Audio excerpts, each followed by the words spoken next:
You're finally sitting down to start a creative project, but you have so many ideas. How do you pick just one? And do you even need to pick just one?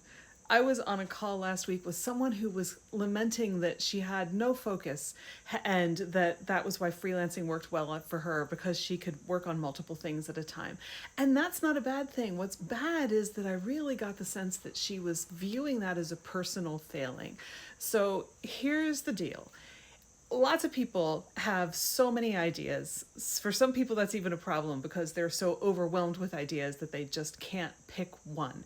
And that's, of course, as opposed to the people who want to do something but can't come up with any ideas. We'll talk about that in a different video. But for now, if you have a lot of ideas, here's the secret. You do not have to pick just one. What you have to do is pick the one that is pulling you the most loudly in its direction. All of these ideas have different energy. You are different on different days and at different points in those days.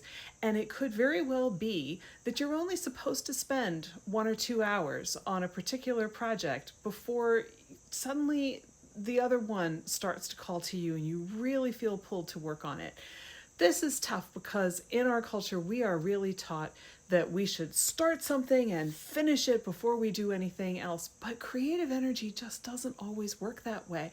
That's why creativity coaching is different from other kinds of coaching, because we know that creativity is not a linear process. So if you are feeling like you have to finish one project, but this other one is just yearning away at you, it's okay to spend some time on that one and come back to the first one when you have more energy for it. Why? Because when you have the energy to work on that project, it will go better. You will be able to get more done more easily because you won't be fighting with yourself. Now, if you're not ever spending more than 5 minutes on any one project, so you have a whole pile of projects that are going nowhere, that's a separate issue.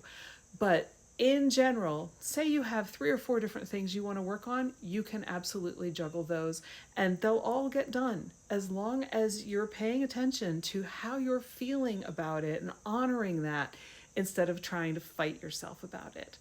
Hi, I'm Nancy. I help women reconnect with their lost creative spark so they can get unstuck and gain more energy in the process. So if that sounds good to you, like and follow for more.